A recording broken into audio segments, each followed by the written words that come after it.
दास्यन्ते यज्ञ भाविता तैर्दत्ता न प्रदायेभ्यो यो भुंक्ते स्तेनैव स। देवताएं जो हैं वो भगवान के भोक्तृभाव की वैरायटी हैं, और जो जड़ और जीव हैं वो टेकन एज ए होल भगवान के भोग्य भाव की वैरायटी हैं। पर विदिन भोग्य भाव पाछो जीव जो है वो भोक्तृभाव से मंडित है और जड़ जो है वो शुद्ध भोग्य भाव से है। जड़ में कभी भोक्तृभाव नहीं हुआ है। ये अपने यहाँ की माने महाप्रभु जी की जो मेटाफिजिक्स है वाकई हिसाब से ये एक पिक्चर है। या पिक्चर को ध्यान समझो कि जड़ जो है वहाँ में भोक्तृभाव नहीं है, भोग्य भाव ही है। और जीव जो है वहाँ में चाहे आर्टिफिशियल, चाहे भ्रमणासु, चाहे वासनासु, चाहे अधिकारसु, कोई भी कारण सु वहाँ में कई कई प्रकार के भोक्तृभाव प्रकट हुए हैं। माने वेद में भी अपन देखें तो वित्तंच में, पशुंच में, भार्याच में, ग्रहंच में, धनंच में, अजाच में, महिषीच में, सब मुझको चाहिए, सब मुझको चाहिए, ये चाहिए, वो चाहिए, वो चाहिए, सब भोक्तृभाव की वैरायटी है। आया ख्याल में? मैं भी हमें असुर नहीं ला रहे हूँ, असुर पासे भोक्तृभाव वाले हैं, पर वो तामसी भोक्तृभाव है। और देवतान को जो भोक्तृभाव है वो दैविकी भोक्तृभाव है। और जो सृष्टि है देव असुर के बीच में मध्य तिष्ठन्ति मानवा, जो ये जो बीच की जो सृष्टि है, जो मानुषी सृष्टि है और जो जड़ सृष्टि है, वो इन दोनों के रिलेशन में यद्यपि भोग्य भाव वाली है, तो विदिन वहाँ में फिर पाछो एक जीव जो है वो भोक्तृभाव वालो है और जड़ जो है वो भोग्य भाव वालो है। जड़ भोगने के लिए है और जीव जो है वो भोग करने के लिए है। अपने यहाँ की परिभाषा में अपन यहाँ कुछ समझें, जो अपने यहाँ की टर्मिनोलॉजी है, तो यह रहस्य को अपन यूं समझ सकें कि जो भी भोग्य भाव है, जो भी भोक्तृभाव है वो काम भाव है।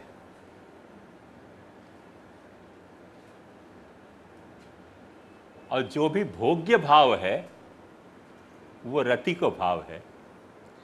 और ब्रह्म के लिए स्पष्ट यह वर्णन आयो है कि आत्मकाम आत्मरति आत्ममिथुना।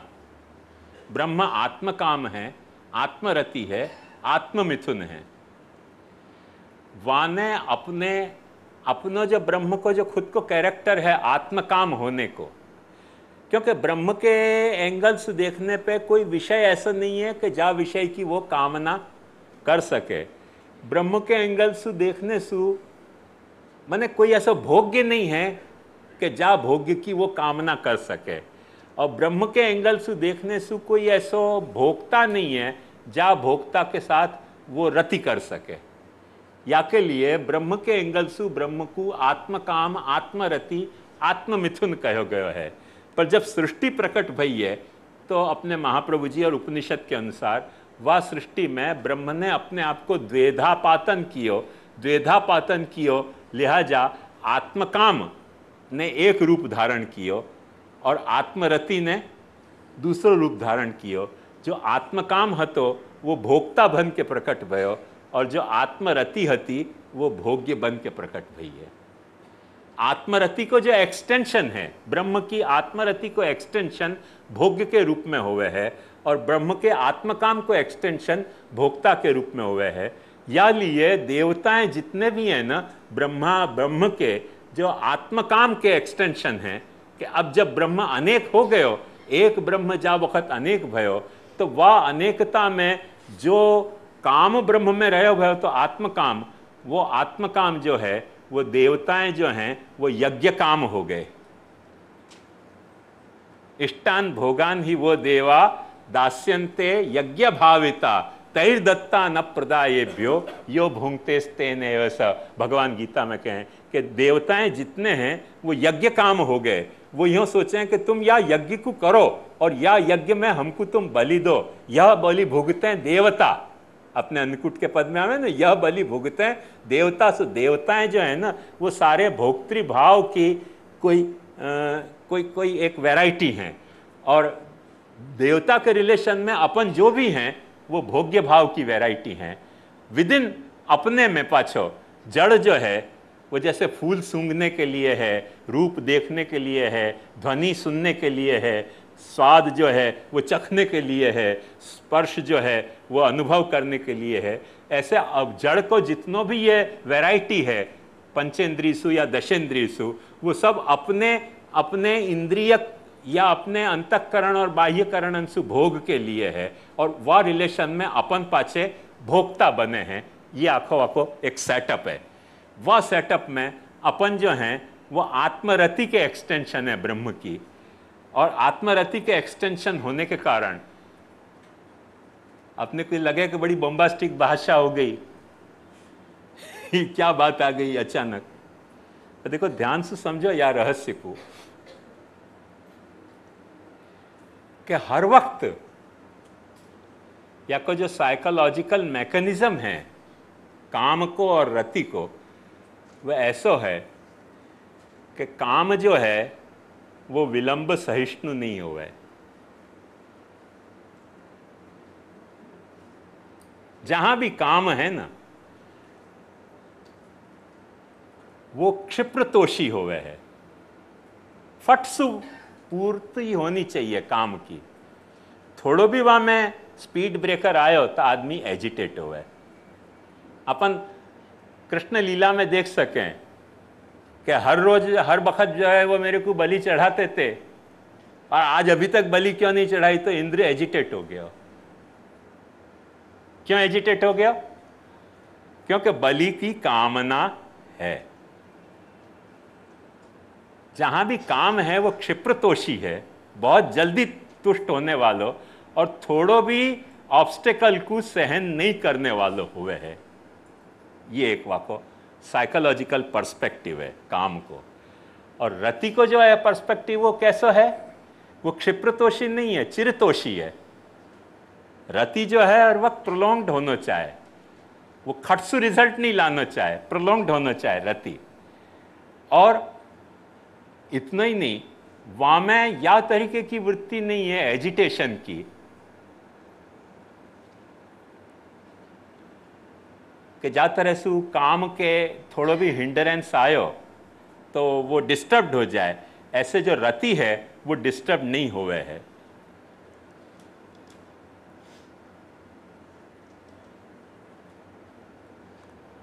अपने यहाँ आंखों जो अपनी साधना को प्रकार है वो मैं आपको समझा रहा हूँ। यहाँ कोई माइंडेड मेल फीमेल जो अर्ज हैं या मेल फीमेल की जो साइकोलॉजी है वो नहीं समझाना चाह रहा हूँ। यद्यपि बाकी टर्मिनोलॉजी काम और रति की, काम देव है और रति देवी है, या तरह से मेल फीमेल की ड्यूअलिटी में एक्सप्लेन की गई है, तो मैं वो बात पर नहीं, आप वो तो एक जैसी टर्म है वैसी टर्म है। जो मैं बात समझाना चाह रहा हूँ वो बात यहाँ ये समझाना चाह रहा हूँ कि या के पीछे आखिर जो अपनी एक दृष्टि है वो क्या है, वह को समझने को प्रयास करो कि रति जो है वो चिरतोषी है, खट से संतुष्ट हो जाने वाली नहीं, और काम जो है वो क्षिप्रतोषी है। या लिए क्षिप्रतोषी होने के कारण काम में हर वक्त टेंशन होवे है। फिर से मुझको मेरे पास कोई प्रॉपर मॉडल नहीं है, पर एक बिल्कुल आपको सरलता से बात समझ में आ जाएगी कि यही लिए जब भी बलात्कार हुआ तो पुरुष करे, कोई स्त्री ने कोई पे बलात्कार किया ऐसा हार्डली कभी कोई बनता होगा, कोई पुरुष भाव से मंडित होती, क्योंकि वो चिरतोषी है ना। पुरुष को हर वक्त जरा भी कुछ भी कोई पे मन चल गया तो बलात्कार कर देगा, स्त्री कोई पे बलात्कार नहीं करेगी। अभी वहाँ अमेरिका के साइंटिस्टों ने काफ़ी एक्सपेरिमेंट करके यह बात पे बतायो कि पुरुष जो है वाकू समझ नहीं पड़े कि सचमुच में स्त्री मुझको चाहे कि नहीं चाहे, पर स्त्री को देखते ही फेस समझ में आ जाए कि ये पुरुष चाहे कि नहीं चाहे मुझको। अब कैसे वाकू आंख से दिखे ये बात, उनने वाकू पूरा डेटा कलेक्शन करके और सारी रिपोर्ट प्रकट करिए कि वो एक झांकी में पता लगा ले। स्त्री एक झांकी में पता लगाने के बाद भी वो डिस्टर्ब्ड नहीं है, और ये डिस्टर्ब्ड हुए वाकू मूल कारण क्या है, क्षिप्रतोषी है, और वो चिरतोषी है, वो प्रोलोंग कर सके है, ये प्रोलोंग नहीं कर सके। क्यों? कि आके सेटअप में क्षिप्रतोष रहे भयो है ना, तो क्षिप्रतोष के कारण एक बात ध्यान समझे कि कोई काम अपन जा वक्त जल्दी करना चाहते हो ना, वहां में थोड़ी सी भी हिंड्रेंस आवे ना, खट से अपन एजिटेट हो जाए। और जो काम अपन धीरे सु शांति से करने चाहते हो ना, एक सीधी सी बात समझो कि बैलगाड़ा से कहीं जानो है ना, 4 दिन अपन कहीं गांव में रुक गए ना, तो क्या फर्क पड़ने वाला। प्लेन से जाना है 2 घंटा लेट होने में अपने को लगेगा व्यवस्था खराब है, अपने यहाँ की भारत की व्यवस्था बहुत खराब है, ऐसा 2-2 घंटा प्लेन ला रहे। भाई 2 घंटा में क्या फर्क पड़े हो, 2 घंटा का सवाल नहीं है, क्षिप्रतोषी है। 2 घंटा में पहुंचना, 1 घंटा में पहुंचना है और 2 घंटा डिले हो गया ना, आदमी एजिटेट हो जाए। असल जब महीना भर में पहुंचना है कहीं से, 2 घंटा क्या 4 घंटा डिले हुआ, क्या फर्क पड़े। कोई नहीं, कहीं आज हमारे यहाँ रुक जाओ, अच्छा चलो आज तुम्हारे यहाँ रुक जाएंगे, कल जाएंगे फर्क क्या पड़े।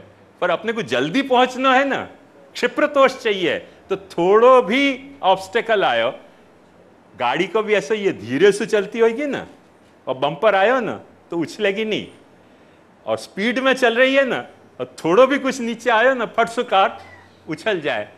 स्पीड को चक्कर ये है, या रहस्य को समझो अच्छी तरह से।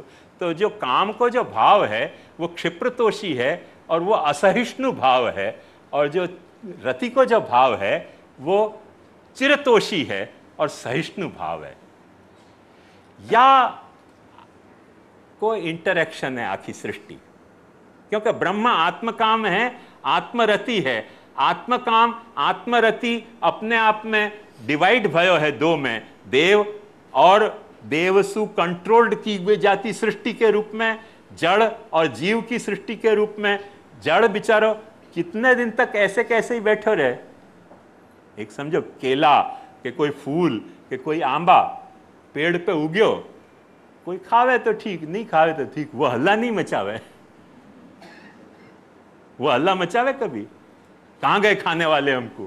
अरे खानो है, खाओ, नहीं खाना मत खाओ, मस्त है। वो चिरतोषी भाव है। और अपन को जरा भी कहीं समझो और भोजन के लिए गए हो शादी में और घंटा भर लेट हो गई ना, ऊंचे नीचे हो जाए, टाइम न कोई पंक्चुअलिटी नो ख्याल ज नहीं। इंडिया में टाइम हिसाबे कशु चालतु नहीं। 12 વાગે જમણવાર હતો અને અહીંયા તો 2 વાગી ગયા। અરે ભાઈ પણ શું થઈ ગયું 2 વાગી ગયા તો? કેમ કે ખાવાની कामना છે। तो जब खाने की कामना है तो वो 2 घंटा लेट अपने को बहुत भारी लेट लगे। रसोई को कुछ चिंता नहीं है, आज खाओ, कल खाओ, परसों खाओ, नहीं खाओ, क्या फर्क पड़े रसोई को। अरे मछली है, मोहन थाले बनी भी रखी भई है, खा लो तो खा लो, नहीं खा लो मत खाओ। वो चिरतोषी भाव है। बात समझ में आई ना? वो रमण को भाव है। तुम खाओगे तो तुमको मजा देगी, नहीं खाओ तो आपको कोई फर्क नहीं पड़े। और खाने वाले को भाव जो है ना, मने वो कितनो खतरनाक भाव है कि जरा भी नींबू दिखे तो जीभ पे पानी आने लग जाए। जीभ को देख के नींबू को पानी आवे? नहीं आवे। जीभ दिखती हो, लपालप दिखती हो, तो नींबू को कोई छूटे पानी? नहीं छूटे। पर नींबू दिखते ही जीभ तुरंत पानी छोड़ने लग जाए। क्या मतलब है?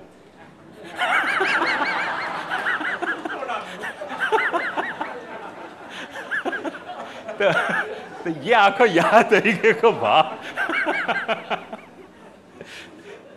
भोग्य और भोक्ता को, काम को और रति को, या तरीके को, इंटरेक्शन को एक आखो ये एक्सटेंशन है। और वह एक्सटेंशन में देवताओं को जो है वो ये बात समझ में नहीं आ सके कि भगवान भोग्य कैसे हो सके अपने भोक्तृभाव की प्रबलता के कारण। महाप्रभु जी ने यह बात को, रहस्य को पहचान्यो। कह रहे भाई भगवान जो है वो खुद ही भोक्ता भी है, भगवान जो है वो खुद ही भोग्य भी है। तो ये भगवान भोक्तृभाव से भी रहित नहीं है, तो ये भगवान जो है वो भोग्य भाव से भी रहित नहीं है। देवताएं तो अपने भोक्तृभाव में मस्त रहे ना, तो उनको नहीं पता चले। जो भी आदमी भोक्तृभाव में मस्त रहे वह को पता नहीं चले। माने कभी शेर को पता नहीं चले कि बकरी की तकलीफ क्या है, बकरी को पता नहीं चले कि घास की तकलीफ क्या है, पर शेर को तुरंत पता चले कि बकरी अभी तक मिली क्यों नहीं। क्योंकि वह को खाने का भाव है ना।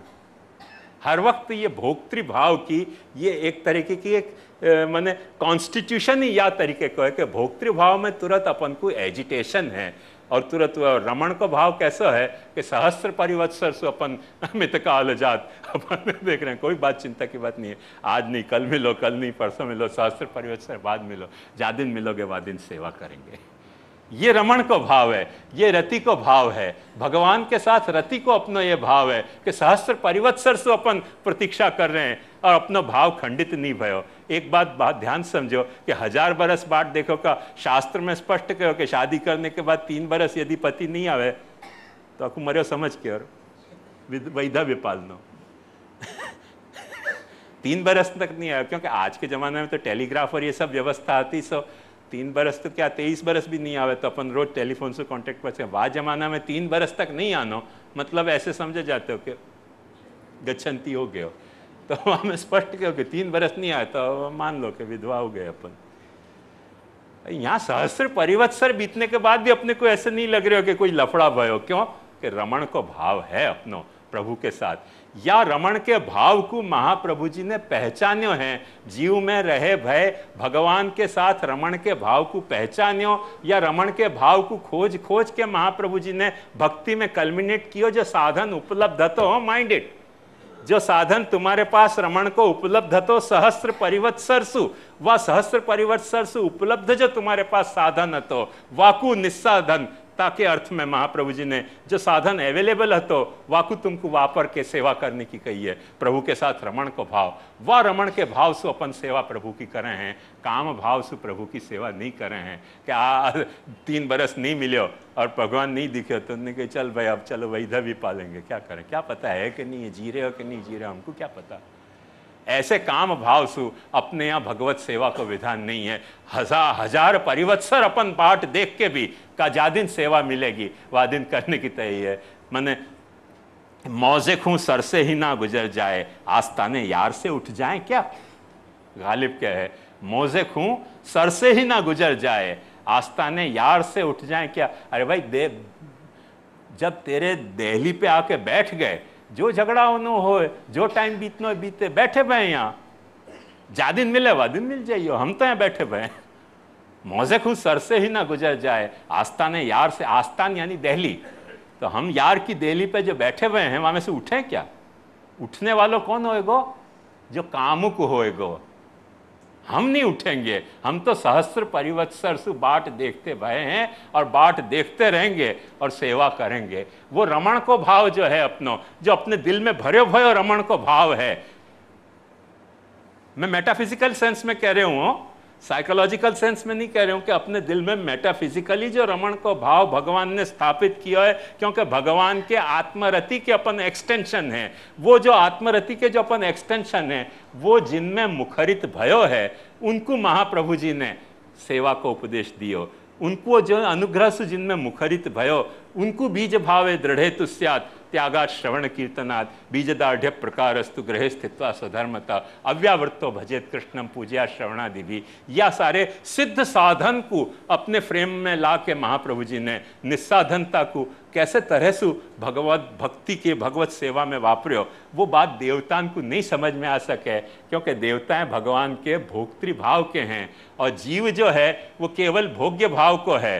पर महाप्रभु जी भगवान की ये दोनों रहस्य को समझ पाए हैं कि वो ये भोक्तृ भाव और भोग्य भाव को जो द्वैत है, वो फेस वैल्यू को द्वैत है। इंट्रांसिकली वो एक ही फिनोमिना के दो रूप हैं। एकम सा आत्मानम द्वेधा पातयत पतिश्च पत्नी च अभवताम, माने अपनी आत्मा को दो तरह से विभक्त कियो है। एक रूप में वो भोक्ता बन्यो है, एक रूप में वो भोग्य बन्यो है। या रहस्य को समझने के कारण देवताओं को भी आश्चर्य हुए है कि अच्छा ये रहस्य इनने पता कैसे लगाया।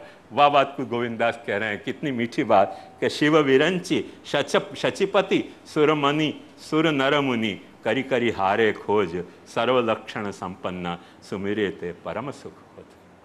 ये आखो गोविंदास जी को भाव है दादा भाई। दैवी जन हित करन प्रकटे द्विजवर अवतार कोहत गोविंद श्री वल्लभ समरे बिन होत नहीं विस्तार। और ये दैवी जन क्या है, महाप्रभु जी ने यह बात भी पता लगाई कि ये जो है रमण को भाव जो है जीव में, महाप्रभु जी की ये खासियत है दृष्टि की कि महाप्रभु जी या बात को एम्फेटिकली कह रहे हैं कि जब अपने को भगवान के सामने पेश होना है तो भोक्तृभाव से पेश नहीं होना है, पर बी श्योर कि यदि तुम अपने भोग्य भाव से भगवान के सामने पेश भय तो भगवान अपनो भोग्य भाव प्रकट करेगो, और जा दिन भगवान ने अपनो भोग्य भाव प्रकट किया वह दिन तुम्हारे में कॉरस्पॉन्डिंगली भोक्तृभाव प्रकट होएगो, जाको अपने यहाँ गूढ़ पुंभाव कहे जा रहे है, वो गूढ़ पुंभाव तुम्हारे में प्रकट होएगो। जा दिन भगवान में गूढ़ स्त्री भाव प्रकट हो गयो तो वो गूढ़ पुंभाव जा वक्त भगवान तुम जो है वो प्रकट पुंभाव भगवान सु जा वक्त तुम प्रकट स्त्री भाव सु इंटरेक्ट कर रहे हो, वह वक्त भगवान में रहे हो गूढ़ स्त्री भाव तुम्हारे को इंटरेक्ट करेगो, और वह वक्त तुम्हारे में भी जो है वो गूढ़ पुंभाव प्रकट होएगो। वो जामे प्रकट होने वालो है वाकू अपने यहाँ दैवी जीन कहो है। आसुरी जीव को क्यों अपन आज अपने को या तरीके की नर्वसनेस आ गई है पुष्टि मार्ग में कि गाम को ब्रह्म संबंध देनो है, जो चेलाए वाकू मुंडनो है। महाप्रभु जी या मेनिया से सफर नहीं करते थे, महाप्रभु जी को यह बात की डीप इंसाइट हती कि जामे या तरीके को ट्रेट है, रमण के भाव को पेश करने को ट्रेट है, जामे रमण के भाव से ठाकुर जी के सामने उपस्थित होने को मादा है। वाकु महाप्रभु जी ने गूढ़ पुंभाव को उपदेश दिया है। जाके पास गूढ़ पुंभाव को जाके भीतर गूढ़ भोग्य भाव होने की जामे मादा नहीं है, प्रकट नहीं है मने, वाकु महाप्रभु जी ने गूढ़ पुंभाव को उपदेश की तो बात दूर रही, गूढ़ स्त्री मने प्रकट स्त्री भाव को भी उपदेश नहीं दियो। महाप्रभु जी स्पष्ट ये कहें कि बरजे हते पर आयता को फल पाए रहे हैं। तो महाप्रभु जी कहते थे भगवत सेवा तो सो नहीं निभेगी, ताते तो को ब्रह्म संबंध नहीं देतो, तो मर्यादा मार्ग को ट्राई करो, वहाँ तुमको फल को भोग मिलेगो। कैसे ये साधन करने से ये फल होएगो, ये साधन करने से ये फल होएगो, ये कर्म करने से सारा स्वर्ग मिलेगो, वो कर्म करने से मुक्ति मिलेगी, ये पुत्रेष्टि यज्ञ करने से पुत्र पैदा हो जाएगो, संपत्ति याग का कारीरी याग से जो है वह सब बरसात हो जाएगी, और 50 फल 50 साधना 50 कर्म के 50 फल और 50 तरह को भोक्तृभाव को तुम्हारे को एनहेंस करने की सारी माने शास्त्र मर्यादित फैसिलिटी अवेलेबल है। और जिनमें वो भी नहीं है शास्त्र के अनुसार अपने भोक्तृभाव को कंट्रोल करने की, उनके आसुरी जो अनकंट्रोल्ड जो भोक्तृभाव हैं उनको महाप्रभु जी कहते थे कि भाई ये आसुरी जीव हैं।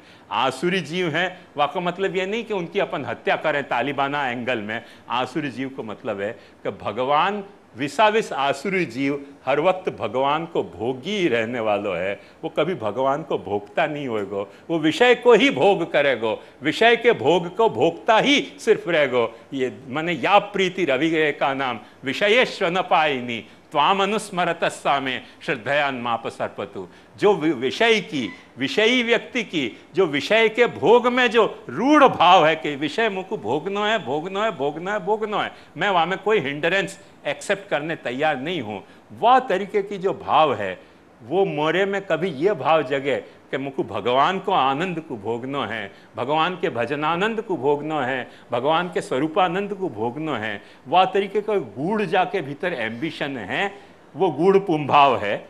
वह गूढ़ पुंभाव को जामे बीज भाव है, वाकु महाप्रभु जी ने सहस्त्र परिवत्सर के एंगल से वाकु से माने दासोहम के भोग्य भाव के उपदेश से वाकु सेवा में समर्पित करके आपको एक प्रोग्राम प्रकट कियो। यह बात को वो कह रहे हैं कि सर्वलक्षण संपन्न हर जीव के साथ मैंने जो यदि प्रवाही जीव है तो आपको प्रवाह के अनुरूप वाकु मैसेज है, जो मर्यादा को जीव है वाकु मर्यादा के अनुरूप मैसेज है, जो पुष्टि जीव है वाकु पुष्टि के अनुरूप मैसेज है, जो देव है वाकु देव के अनुरूप मैसेज है, जो असुर है वाकु असुर के अनुरूप मैसेज है, और जो जड़ है वाकु मैसेज तो नहीं दिया जा सके पर वाकु जड़ के रूप में महाप्रभु जी ने रिकॉग्नाइज किया है। यह अर्थ में अपनो महाप्रभु सर्वलक्षण है। ये सर्वलक्षण संपन्न सुमिरे ते परम सुख होत, ऐसे गोविंदास जी कह रहे हैं। यह पद को अपन ने देखो थोड़ा अपन एक 5 मिनट इंटरवल कर लें, वाके बाद आपको कुछ प्रश्न पूछना है तो जरूर पूछो, नहीं तो फिर विषय को थोड़ा और आगे चला के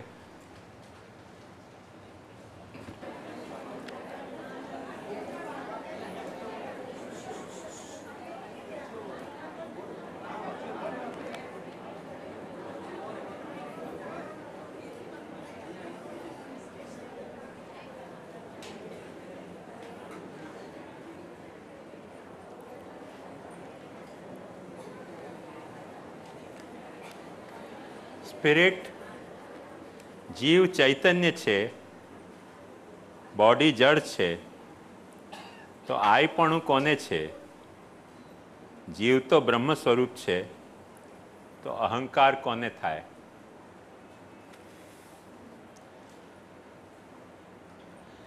देखो वैसे तो ये प्रश्न खड़ा नहीं होना चाहिए, क्योंकि मैंने अपने प्रवचन में जहाँ तक मैं समझूं या बात को अच्छी तरह से मैंने खुलासा करके समझाना चाहो, पर कोई कारण से शायद कन्वे नहीं हो पायो करके ये पांचवा प्रश्न खड़ा हो गया कि ब्रह्म एक बना देना। ब्रह्म को मतलब आत्माराम।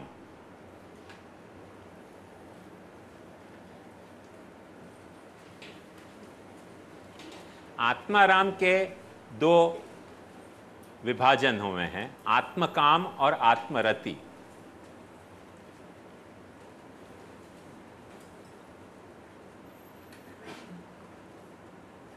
तो आत्माराम जो है वो आत्मकाम और आत्मरमण में, आत्मरति में विभक्त भयो।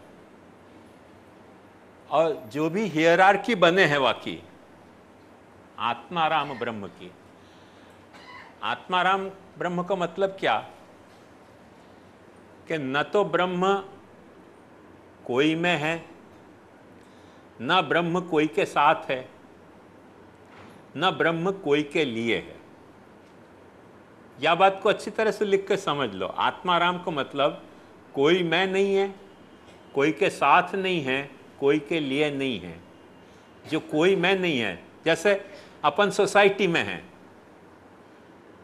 अपन सोसाइटी में हैं, अपन प्राणी जगत में हैं। तो जब वक्त अपन सोसाइटी में हैं, जब वक्त अपन प्राणी जगत में जी रहे हैं, तो मैंने आपको जैसे बताया कि पॉसिबल नहीं है अपने लिए कि अपन बिना इंटरेक्शन के रह सकें।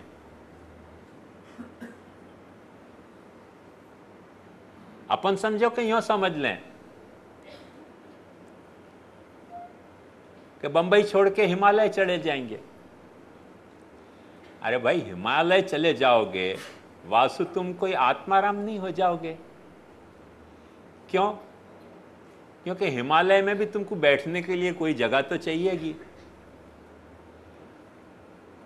वहां भी बर्फ पड़ती होगी, वहां भी धूप पड़ती होगी, तो कोई गुफा या छाया तो चाहिएगी।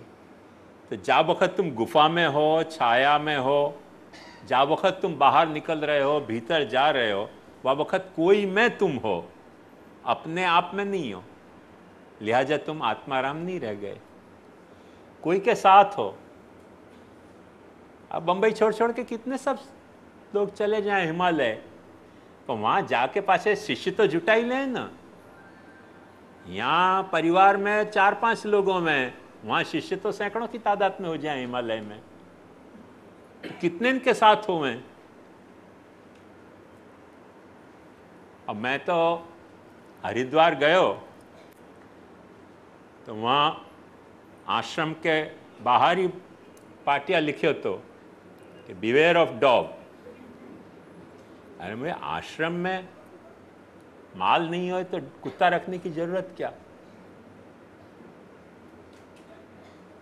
कुछ न कुछ माल हो तभी तो आदमी कुत्ता रखे ना, माल नहीं है तो कुत्ता रखने की जरूरत क्या? मेरे को बड़ी चिंता हो गई, तो मैंने जाके वहाँ चपरासी से पूछा, मैंने कि स्वामी जी रहते नहीं हैं? उनकी वो सामने बैठे हैं। तो मैंने कि फिर स्वामी जी से डरना कि कुत्ते से डरना? स्वामी जी जो आश्रम में बैठे हुए तो बिवेयर ऑफ स्वामी जी होना चाहिए ना, बिवेयर ऑफ डॉग क्यों? जब बिवेयर ऑफ डॉग है मतलब कुछ लफड़ा है, आश्रम में और भी कोई चीज है, खाली स्वामी जी नहीं है। तो कोई के साथ हैं स्वामी जी, तभी तो बिवेयर ऑफ डॉग है। तो जब अपन कोई के साथ हैं, जब कोई के लिए हैं, तो जब कोई के लिए हैं मतलब अपन आत्माराम नहीं है। मैंने अपने पहले के कई प्रवचनों में ये फिनोमेना आपको समझाया है, आंसुआ और पोरसुआ को, तो जा वक्त अपन आंसुआ हैं, वह वक्त अपन within one's own self हैं। तो जा वक्त अपन पोरसुआ हैं, मैंने फॉर अदर्स। तो जा वक्त आप फॉर अदर्स हो गए, तो वो अदर जो है वाके साथ हो आप। जब वाके साथ हो तो फिर आप आत्माराम नहीं रह गए। तो आत्माराम की शुद्ध परिभाषा यह है कि जो दूसरे के लिए नहीं है, जो दूसरे के साथ नहीं है, जो दूसरे कोई में नहीं है, वो आत्माराम है। ब्रह्म बेसिकली वो टोटलिटी है सबकी। फिर से सब कह रहे हूं मैं सबकी टोटलिटी है कि जब अपन ने सबकी टोटलिटी कर दी, वाके बाद कोई चीज वाके बाहर नहीं है कि जामे वो हो सके। वो कोई चीज के साथ नहीं है क्योंकि सब वाके भीतर है, और वो कोई चीज के लिए नहीं है, सब वाके भीतर होने से वो वाके लिए कैसे होएगा। या अर्थ में ब्रह्म आत्माराम है। फुर्सत में डाल दीजिए ये डेफिनेशन भी। वो आत्माराम ने अपने आप को आत्मकाम और आत्मरति में डिवाइड कियो। वह आत्मकाम में सु देव सृष्टि प्रकट भई। आत्म सृष्टि जो जड़ जीव सृष्टि है, माने जाको अपन अदेव सृष्टि कहें। अदेव सृष्टि की 3 वैरायटी होंगी। अदेव सृष्टि की 3 वैरायटी होंगी, एक मानुषी, एक आसुरी और एक जड़। मानुषी में अपन मनुष्य जिन योनिन में से गुजर रहे है, जाको अपने यहाँ की पारिभाषिक में 84 लाख योनि के हैं, वो सब उपलक्षण समझ लेने की है। तो वो जो योनियाँ हैं वो सब जो हैं वो आत्मरति की वैरायटी में पैदा भई हैं। आत्मरति की वैरायटी में पैदा भई होने के कारण जड़ जो है वो भी तो ब्रह्म की ही एक वैरायटी है। और जब जड़ ब्रह्म की वैरायटी है, तीनों डाल दी जवाब में, तो वो जड़ जब ब्रह्म की ही वैरायटी है तो अपना अहंकार भी ब्रह्म की एक वैरायटी है। सवाल जो आप पूछ रहे हैं कि स्पिरिट जीव चैतन्य छे, बॉडी जड़ छे, तो आईपणु कोने छे, ये सवाल इंटरेस्टिंग है। आईपणु कोने छे, तो एक बात ध्यान से समझो कि आईपणु नथी स्पिरिट ने छे, आईपणु नथी बॉडी ने छे। आईपणु माने आईनेस, अहंता। ये जो अहंता है, ये अहंता कैसी है? स्वपर प्रकाश या को कहा जाए। स्वपर प्रकाश का मतलब समझो कि जैसे ये टेबल आपको दिख रहे है, ये टेबल आपको दिख रहे है ये लाइट के कारण। यदि यह हॉल की सारी लाइट बुझ जाए तो ये टेबल दिखना बंद हो जाएगा। तो ये टेबल जो है वो पर प्रकाश है। कोई दूसरे अपने अलावा कोई दूसरे प्रकाश के सुप्रकाशित होने के कारण टेबल अपने को दिखे है। लाइट कौन के कारण दिख रही है? लाइट को देखने के लिए और एक लाइट चाहिए क्या? बराबर देखाती नहीं, थोड़ी टॉर्च और जोड़ो ने भाई साहब। एम तो ट्यूबलाइट है पण देखाती नहीं, એટલે टॉर्च जोड़ीने पाછી ट्यूबलाइट जोवा जવું છું नहीं। क्यों नहीं? लाइट स्वपर प्रकाश है, खुद को भी प्रकाशन करे है, एज वेल एज जो लाइट वाले नहीं है कैरेक्टर के, जो ल्यूमिनियस कैरेक्टर के नहीं है, उनको भी लाइट जो है इल्यूमिनेट करे है। तो सेल्फ ल्यूमिनरी की जो प्रिंसिपल है वो सिर्फ सेल्फ में ही काम आवे ऐसे नहीं, दूसरे में भी वो काम आवे है। अहंता जो है ब्रह्म को एक ऐसा रूप है कि स्वपर प्रकाश है। अहंता को प्रकाशित होने के लिए कोई अहम की जरूरत नहीं है। आपको अहम, खुद को अहम को भी प्रकाशन करे है, एज वेल एज आपकी चेतना को प्रकाशन करे है, आपके बॉडी को प्रकाशन करे है। और थोड़ा सा जो माने स्नेह के कारण या मोह के कारण या भ्रांति के कारण या कोई कारण से एक्सटेंड भयो तो न जाने क्या क्या प्रकाशित नहीं करे। मैंने अहंकार के प्रवचन में गए वक्त आपको बताया तो कि ये तो ऐसा फुग्गा है कि जितनी वहाँ में फूंक भरते जाओ फूल तो चले जाएगा और फटने वाला नहीं है कभी। या कि ब्यूटी ये है अहंकार की।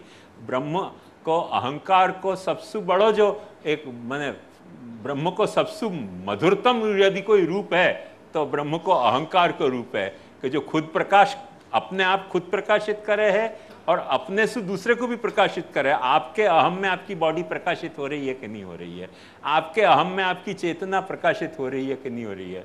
और समझो कि आपने एक भैंस पाली और भैंस से आपको प्रेम हो जाए तो आपके अहम में आपको भैंस भी ऐसे प्रकाशित होगी। हमारा एक कजिन गाता तो मेरी भैंस को डंडा क्यों मारा, तेरे बाप का उसने क्या खाया।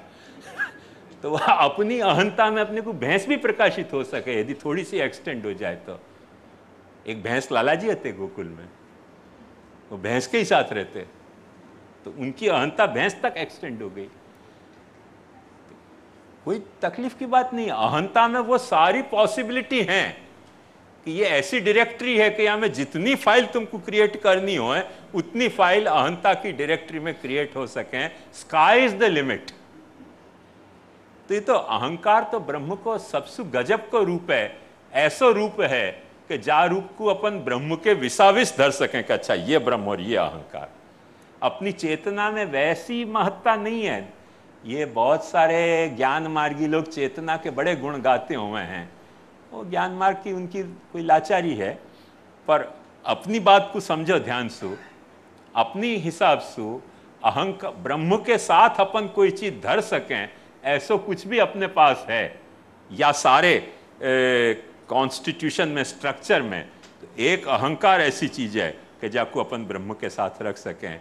ब्रह्म से कोऑर्डिनेट करके भी, ब्रह्म से डिसकोऑर्डिनेटेड भी, ब्रह्म के साथ कॉन्ट्राडिक्शन में भी और ब्रह्म के साथ परफेक्ट सिंथेसिस में भी। जा वक्त अपन अहम ब्रह्मास्मि के हैं वह वक्त अपन अपने अहम को अपन ब्रह्म से सिंथेसाइज कर रहे हैं, और जा वक्त अपन ब्रह्म को डिनाय कर रहे हैं वह वक्त ब्रह्म के माने ब्रह्म विसाविस अहम नहीं, ब्रह्म वर्सेस ईगो भी अपन कर सके हैं। जाकू भगवान जो है वो अहंकार के हैं, कैसे आसुरी अहंकारम बलम क्रोधम आश्रिता के हैं, तो वो आसुरी भी अहंकार ब्रह्म के जब अपन वर्सेस अपन खड़ो कर सकें तो एक बात समझो कि असुर खड़ो हो सके कि नहीं हो सके ब्रह्म के सामने, पर अहंकार तो ब्रह्म के सामने भी खड़ो हो सके है, क्योंकि वो ब्रह्म को लियो भयो ऐसा विलक्षण रूप है कि अहंकार को ब्रह्म के सामने खड़ो करना हो तो आनंद से खड़ो हो सके। ब्रह्म के साथ वा को सिंथेसाइज करके करना हो तो दासोहम भी हो सके, ब्रह्म के साथ सिंथेसाइज करना हो तो ऐसा सोहम भी हो सके। और ब्रह्म नहीं है और मैं ही हूं, योहम अस्मि अहम एवास्मि, ऐसे भी अपने को करना हो तो अपने अहम में वो मादा है। तो वो भी तो एक्चुअली बात अपन यूँ समझ रहे हैं कि अहम कोई अपनो क्वालिटी है, एक्चुअली अहम अपनी क्वालिटी है ही नहीं। आज भी सबसे बड़ी एक बात समझो कि बहुत सारी चीजें डिजिटलाइज हो गई हैं, पर अभी तक अहंकार को ये कैरेक्टर डिजिटलाइज नहीं हो पाया है कि इतनी सारी इनफाइनाइट फाइल अहंकार की डायरेक्टरी में कोई डिजिटल खोल सके और पाछो वो फूटे नहीं, फटे नहीं, करप्ट नहीं होए, वायरस नहीं आ जाए वहाँ में और बिल्कुल वही तरह से काम कर सके। ये इतना जबरदस्त अहंकार का रूप है। अपन कोई लोग बेवकूफ़ी से अहंकार की निंदा करें, मैं तो अहंकार की निंदा नहीं करूं, मैं तो अहंकार को ब्रह्म को सबसे बड़ो एक ऐसा स्वरूप मानूं कि उपनिषद बाकू बहुत खूबसूरती से समझावे, बहुत खूबसूरती से उपनिषद बृहदारण्यक में आपको बताया है कि जा वक्त ब्रह्म को सृष्टि प्रकट करने की इच्छा भई, पहलो वाक्य भीतर भाव जग्यो कि मैं हूं, ये पहलो भाव जग्यो।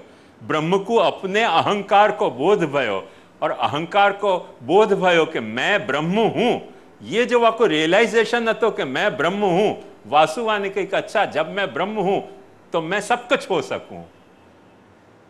जब वाकु ये भयो कि मैं सब कुछ हो सकूं तो हो सकूं नहीं, सब कुछ हो गया। ये उपनिषद के सबसे पहले वाकु ये फील भयो कि मैं ब्रह्म हूं। तो ब्रह्म हूं को मतलब क्या, अपन ने देखियो कि आत्माराम कोई में नहीं है, कोई के लिए नहीं है, कोई के साथ नहीं है, कोई के लिए नहीं है, कोई में नहीं है, कोई साथ नहीं है, कोई चिंता की बात नहीं है, मैं सबके साथ हो सकूं हूं। देख फिर से सब आ गए हो, सॉरी मैं सबके भीतर हो सकूं, सबको अंतर्यामी हो सकूं और सबके लिए भी हो सकूं। यदि तुम्हारे में भोक्तृभाव मेरे बारे में पैदा भयो तो मैं तुम्हारे लिए भी हो सकूं। तुम्हारे को मेरे को भोग की इच्छा होनी चाहिए, ब्रह्म भोग की यदि तुम्हारे भीतर इच्छा है तो ब्रह्म तुम्हारे लिए हो सके है। ब्रह्म जो है वो केवल भोक्तृभाव से सफर नहीं करे है। ब्रह्म ऐसी एक ओपन फाइल है कि जहाँ में तुमको भोक्तृभाव चाहिए हो तो भोक्तृभाव मिलेगो, भोग्य भाव चाहिए हो तो भोग्य भाव मिलेगो। तुम पहले अपनी बात को पहचानो, पहले तो अपने दिल की रजा जान जाइए, फिर जो निगाह यार कहे मान जाइए। पहले अपने दिल की रजा जानो कि तुम ब्रह्म को कैसा, ब्रह्म को आनंद कैसे लेना चाह रहे हो। यदि तुम ब्रह्म को आनंद भोक्तृभाव से लेना चाहते हो तो आपके सामने रमण भाव से पेश हो। यदि तुम भोग्य भाव से, भोक्तृभाव से लेना चाहते हो तो ब्रह्म तुमको निराश नहीं करेगा। ब्रह्म तुम्हारे सामने भोग्य भाव से भी पेश होने तैयार है। वाक्य मन में यह तरीके की ग्रज नहीं है कि मैं भोगता हूं मैंने भोगता ही रहूंगा। नहीं, मैं भोग्य भी हो सकूं हूं, और मैं भोग्य हूं मैंने भोग्य ही रहूंगा, भोगता नहीं होंगे। ऐसे नहीं, वो भोगता भी हो सके।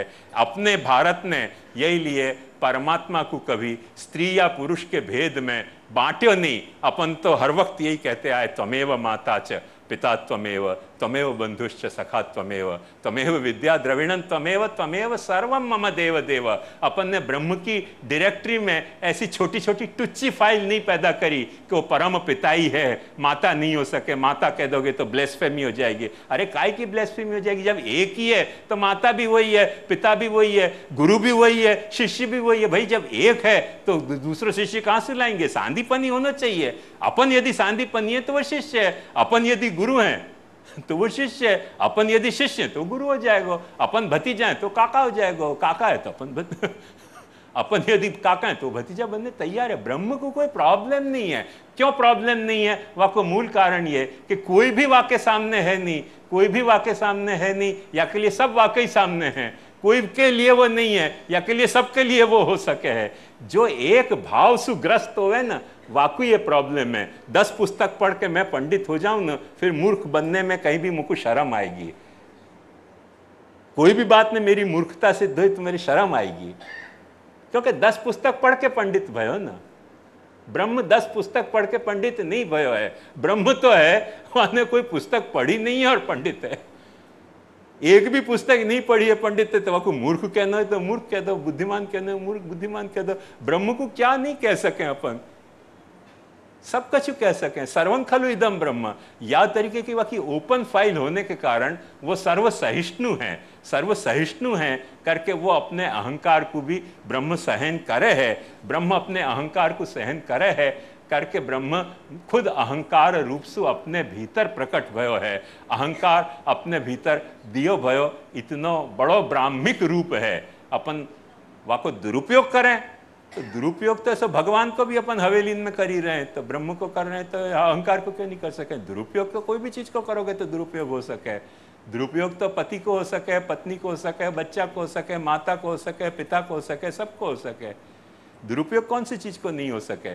दुरुपयोग से जो निंदा करी जा रही है वो एक कथा अलग है। अपने आप में वो स्वरूप बहुत उच्च स्वरूप है अहंकार को। अहंकार के बारे में यासु कोई तरह से निंदात्मक भाव कम से कम और जिन दर्शनन को रखनो है रखो। महाप्रभु जी के यहाँ यदि अपन ने अहम के प्रति निंदा को भाव रखो तो ब्रह्म संबंध में दासो हम अपन कैसे कहेंगे? अपन जो है वो जो तापक क्लेशानंद तिरो भाव हम कैसे कहेंगे? जगह जगह तो अपने ब्रह्म संबंध में अहम आ रहे है, तो अहं को अपन कैसे छोड़ सकेंगे? अहं तो अपना वो मादा है जासु अपन ब्रह्म के साथ मिल रहे हैं, सिंथेसाइज हो रहे हैं। तो जब सिंथेसाइज हो रहे हैं तो अहम के बारे में इतनी घबराने की जरूरत नहीं है। महाप्रभु जी के अरसु जीव तो ब्रह्म स्वरूप छे। अरे तो जीव तो ब्रह्म स्वरूप छे पण बहु क्षुद्र स्वरूप छे। अहंकार तो बहु मोटो स्वरूप छे जीवनो। ए अर्थ में समझो कि अहंकार में जीव के, देखो एक बात समझो, बहुत मजेदार बात आपको बताऊं कि जीव कितना क्षुद्र स्वरूप है कि जीव देह नहीं हो सके, इतना क्षुद्र स्वरूप है। अहंकार कितना बड़ा स्वरूप है, देह भी हो सके, जीव भी हो सके और भैंस भी हो सके। एक भैंस पाल के भैंस से प्रेम करो, इतना प्रेम करो कि आपको भैंस में ही अहम लगे कि मैं भैंस हूं।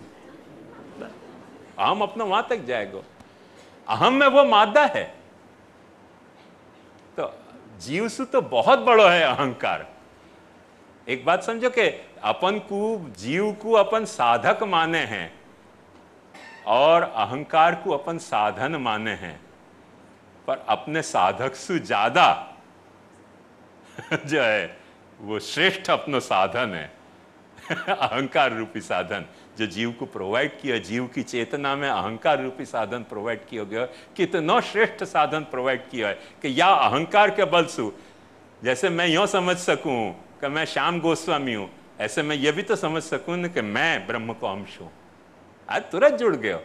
यदि मुझको ब्रह्म से जुड़ना है तो मेरे अहंकार के अलावा मेरे पास कोई एवेन्यू नहीं है। ब्रह्म से जुड़ना है तो अहंकार से सीधा जुड़ जाऊंगा। तो अहंकार कितनी बड़ी एवेन्यू अपने को प्रोवाइड करे कि अपनी ये देह में भरी भई अपनी क्षुद्रता, हाड़ मांस पिंजर को देह, वहां में क्षुद्र चेतना, यथाग्नि क्षुद्रा विस्फुलिंगा विचरंती, वाकु सीधु ब्रह्म सु के तरफ एवेन्यू खोल दे है। और ब्रह्म में अपन अपने अहम ब्रह्मास्मि जब कहते हैं, यो हम अस्मि ब्रह्माहमस्मि, अहमस्मि ब्रह्माहमस्मि, अहमेवाहम माम जो में स्वाहा। अपन तुरंत ब्रह्म के साथ एकाकार हो सकें। अहंकार कितना बड़ा है, वाकई कंपैरिजन में जीव तो बहुत क्षुद्र है, बहुत क्षुद्र है, बहुत क्षुद्र है। तो अहंकार के बारे में बात तरीके को निंदा का भाव, ये अपने ब्रह्म वेदांत, ब्रह्मवादी वेदांत को सिद्धांत नहीं है, वो चालू खाता को सिद्धांत है। हमारे, मैंने आपको बताया ना कि हमने पुष्टि अस्मिता बना रहे थे, तो वो में तमें प्रवाही जीव रहे तो तमें पुष्टि जीव रहे। तो वो ड्रम वाले ने पूछा प्रवाही जीव कौन? अब मैंने कहा ड्रमर को कहाँ बताऊँ, मैंने कि प्रवाही एटले चालू खाता ना। तो आने के यही प्रवाही ढोल नहीं बजाओ, सारू ढोल वगाड़ चालू खाता में अहंकार की निंदा है। अपने यहाँ तो सर्व ब्रह्मवाद में अहंकार की निंदा नहीं है। जहां अहंकार की निंदा की जा रही है वो चालू खाता की बात है। वो भी एक ब्रह्म का रूप है, चालू खाता भी। पर चालू खाता के अलावा एक स्थिर खाता भी जो है ना ब्रह्म को, जो अहंकार जैसा को बहुत प्रेशियस, बहुत प्रेजवर्दी एक ब्रह्म को रूप है, जो अपने जड़ और जीव दोनों से अतिक्रांत कर सके। या तथ्य को नहीं भूलना चाहिए। आज को विषय यहाँ रखेंगे, कल अपन बहुत करके तो प्रयास करेंगे टू द बेस्ट के दोनों पदन की व्याख्या कर लें, तो अपन परसों से फिर आगे बढ़ सकेंगे। नहीं तो देखेंगे कैसे चले है। आश्रय को पद गा के आज को यहाँ समाप्त करें।